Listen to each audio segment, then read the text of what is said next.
Bobcat Goldthwait is going to be in town tonight at the main stage on Morris Avenue in Chicago, and he's on the phone with us now. Hey, man, how are you? I actually was rocking to Motley Crue on hold. You know, you're one of those. You've had a lot of crazy nights with rock stars in your life, haven't you? Well, I used to date Nikki Sixx.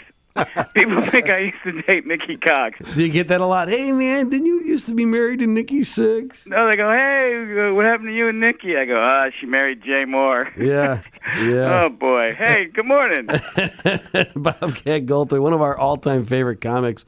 And, you know, you look at a career and the longevity you've had, and you've evolved into now a director. And I have to get this out of the way. We're going to get into your stand-up, you know, and the stuff you're doing at main stage. But I'm a Kinks fanatic. And is this true? You're going to be doing the movie musical based on Schoolboys in Disgrace? Yeah, I've been developing that, and actually Ray's involved, and hopefully, you know, I'd love it if we started next year or so. But yeah, that's my all-time favorite album, and then I wrote a screenplay and met with Ray, and it was I was just a mess when I met him. I was just sweating like it was like I finally said, "Did you ever see that sketch, the Chris Farley show sketch?" Yeah, and he had. He goes, "Yeah," when he was like interviewing Paul McCartney and going, "Remember when you were in the Beatles?" Yeah, and then I go, "Yeah, remember when you were in the Kinks?" And then we actually started up a friendship, and he really liked the screenplay. So so hopefully I'll be making that movie like around next year. Good, because you know that their music and their contribution to pop culture needs to be revisited because it's really underrated. Yeah, and there's such a huge catalog of their music too. You know, like you run into people who are Kinks fans, and they're from all the different decades, you know, and I love Ray's music and the Kinks. So I would like to be at a meeting when Bobcat pitches his movies, because you make some exciting movies. I got to tell you, I was really hoping he wasn't familiar with me. You know what I mean? Hey, you know that music that you write and you probably have a special place in your heart for? Hey, will you let the dude from Police Academy crap all over it? Will you let the guy who was on Hollywood Squares make a movie out of it? Well, no one's got the stage presence of you. I mean, if you look at all the comedians, whether it's a huge audience in front of a stadium or if it's an intimate club, you're very, very approachable, which in the early days, you kind of worried. I mean, you were a little scary when you first started. People, definitely. You threw people for a loop. You know, it's it's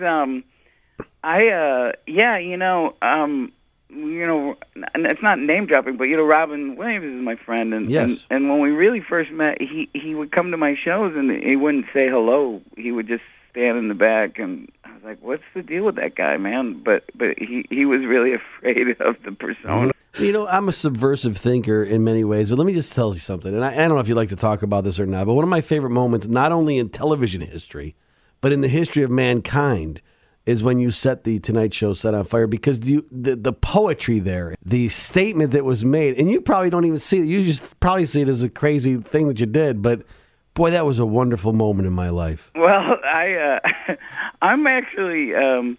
I actually thought when Anthony Weiner was involved in this twittering his junk, yes. I really thought, wow, Leno may die. This is the perfect storm for him. You know, I'm sure. Yeah. The guy's named Weiner, and he's taking pictures of his wiener. Like he ran out in traffic nude, like. Have you ever been in a place that you just knew this is not going to happen, and those are the worst places when we had a similar situation. We played a club and we're waiting for it to fill up, and everybody's going, the Jazz Fest is happening down the street. Oh, is it? And, they have Beer Fest. And when I heard that, I'm like, oh, we're dead. So, you get into those places. So what's some of the worst places you've played? Well, I did dates opening for Nirvana, so people are like going, oh yeah, there's a lot of heckling. It's like, really? Because I've been hit with an M80s. Like I got hit with a teenager once. So I think it's funny you said the beer fest. I remember being in Milwaukee during the they have the music fest. What's that called? Summerfest. Summerfest. Yeah, that's it's like 3 in the afternoon in this sweaty tent with all these really drunk pink people, they're just going, "Ah!" And I remember this guy in the front's like, "Give me your hat." Oh, because this guy Punky who runs the tent says, "Don't swear up there." And I go, so then this guy's like, "Give me your hat." I go, "Give me your clothes." So I actually convinced this dude to take his clothes off, and I gave him my hat, and he was nude, but he wasn't like a fat Milwaukee dude. He was just like this kind of hot guy, so it really creeped everybody out. It was even weirder. Nice hat. Yeah, and it was a really nice hat. And then as I walked by that guy who told me not to swear, I go, "Hey man, I'm sorry I said penis out there." I was so like, what's that word on Still Trotting? The Hot to Trot. I want to do the prequel. He's like a pony. A prequel to Hot to Trot. That's great. A reimagining. Someday that'll happen. A reimagining. Studios, they always say, like, from the studio that brought you, X-Men, or whatever, they don't put their black eyes, from the studio that brought you Hot to Trot. From the studio that brought you Gigli. Hot to Trot was fun, man. But see, though, that was a time, the 80s, we had a sensibility, man, where anything went. It didn't matter. We were having a ball. The Police Academy stuff, I mean, that can't bother you. That was a great time. It really doesn't bother me. But it's also just like kind of like, it's as if like you met people at a wedding, So when you run into them, they'll go, "Oh, remember that wedding we met? Remember that Police Academy 3 we Yeah. met?" But you know what I get a lot is I always get folks to go, "Hey, remember that movie you were in with Bill Murray?" And I go, "Oh yeah, Scrooge." And then remember that movie with John Cusack and One Crazy Summer? Do you remember? It's like, yeah, I remember all of them. I was there. I'm not Gary Busey. I haven't had head trauma. Yeah, I remember. Do you remember? And where do you go from there? Yes, I remember. You go, yeah. I don't know. I guess there's this weird connection. People think we were in the theater together. They want to make sure that you don't have memory loss. We talked for 3 hours. I don't remember everything I said. Or stuff that you didn't. Like lots of kids will come up and they say, "Yeah, my dad said he partied with you." Oh yeah. Stuff. And I'm like, I get that all the time. My uncle hunted buffalo with you and Ted Nugent in Idaho. What? What are you talking about? Yeah, you my dad and you party. Yeah. Tell your mother I said hi. You notice how we look alike? Yeah, that's true. Also, you have a new Showtime special coming out. Tell us about that. Yeah, I shot a new special, and I'm not quite sure when it airs, but I shot it a few months ago, and I just finished filming a new movie that I directed and wrote. That I'm not in this one. It's another one of the small subversive movies that I make. So. Yeah, I love them. This one's called God Bless America. It's about a guy who's kind of depressed, and he's watching a show like My Super Sweet 16, and he drives 400 miles, and he kills that girl on the show.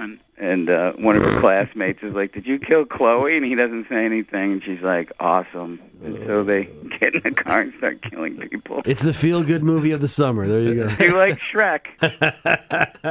Now, Bob, what's it like when on the set with you and Robin, World's Greatest Dad? That had to be, one gets the feeling that making that movie was just a riot. Yeah, and plus there's like a whole bunch of other comedians, too, like my friend Tom Kenny, who I've known since I was 6, and Tommy's SpongeBob, and there's just all these comics, and it's kind of funny when I'm the adult, Yeah. When I'm like, "Come on, guys, everybody's got to be serious. His son died masturbating. Now let's get to work. Stop goofing around, man." Yeah, I used to work on the Kimmel Show. I directed that for like 3 years, and then I also directed did a little work on the Chappelle Show. Yeah, so I guess people don't think of me in those terms, and I don't. I understand that. I don't imagine, I think when people hear I used to direct the talk show, they imagine I was in the booth, going, "Ready, camera one." The thing I love about you is now people that follow your career, you're a very respected director, and you're sought. You're like a comics comic, but you still, even though you're a responsible professional, you still have a penchant for the berserk, and I love that because I can relate to that. Because it's like every once in a while, you got to go a little crazy and do something. Yeah, there's always like a tipping point, there's always like a boiling point, you know what I mean? Like there's just moment I'll be going, you know what, I got to do this. I am never going to be, this close to Michael Bolton again. What did you do to Michael Bolton? Oh, I was once on a benefit, and I'm just standing there, and I go, yeah, all right. So, he's singing, and I walk out, and I just start dry humping him. You have to. Yeah, because it's the story. You may be all alone, but you know that. It's nice that Bob's brain is telling him, you may never get the chance to dry hump Michael Bolton again. Yeah, this is like, you know what? This is the perfect storm. Don't miss this opportunity. Yeah, no, that's a driving force, unfortunately, it's not very lucrative. No. Yeah, you go, this is going to make me laugh later. Versus, I went grocery shopping dressed as Dracula one time. It just felt like it was fun. Now is the time. Now is the time. This is, you in? Let's go. Talk about working on the Chappelle Show. Dave is such a great comedian. It sends one reeling thinking about him walking away from that because he's kind of like off the map now. He's not doing anything, really, is he? No. I mean, he does stand up and stuff, but I just think it's it was very restrictive. It was funny long before he did walk. I remember saying that, like someone would say, what's it like? And I'm going, I could see him walking off, Yeah. 'cause, they would ask me to, could you tell Dave not to say the N-word? Yeah, right. And I would say, Dave, the white Comedy Central executives want you to not say the N-word. Bobcat, pshaw, what did you just say? Yeah, that's funny. Through Kimmel, and I also worked with Jimmy on Crank Yankers, too. Yeah. And Jimmy seems like a really great guy to hang with. Yeah, he is, and we're still friends. It's not like I left the show in a huff or something. I was telling the story last night on stage about how when Grover was on the show, the Muppet. I mean, I don't know. Muppet. I made that clear as if it was Washington, the other Grover, and I said to the puppet, because he looked like a suicide. They just had him laying on the ground, and he's very despondent after Tickle Me Elmo's success. I'm like, dude, can you put that puppet on because it's really creeping me out? And the puppeteer goes, hi, Bobcat, and I really became a kid. I'm like, oh, hi, Grover, and then the other thing was I was like, oh, this is clearly where I got my act. Like a bell went off. As a kid, I was like, I like that Grover's got good chops. Lenny Bruce, Richard Pryor, and Grover. And Grover, big influences. Andy Kaufman, Snuffleupagus. And Cassandra's Castle. That's true. Bobcat, listen, it's a pleasure having you on. You're a great guy. It's fun to know that you're still out there doing it, and we're looking forward to your movies. And Schoolboys in Disgrace, you got to come back on when you're promoting that, because that's really a dream project for you. Yeah, it really is. I'm very excited about that. So I think you think Bobcat Goldthwait, you think musical. So in Hollywood, you're just ready to jump on that. Now, do you have teenagers singing songs from Queen's? What is this now? It's a mix. It's like half of the audience is half the musical takes place where it is teenagers singing, and then the other half is the adult characters. That was a weird thing I just did there. I was actually playing the role of an executive, having you pitch them, saying, I was trying to say, like, is it going to be like a Glee thing? Did they ask you that? No, but no, it I think it'll be that homogenized. I'm trying to make a point of, like, here's Bobcat pitching this, and they're asking you, will it be like Glee? I was kind of being sarcastic. Yes. It's like Glee and Inception, or whatever. Shakes the Clown meets Super 8. Well,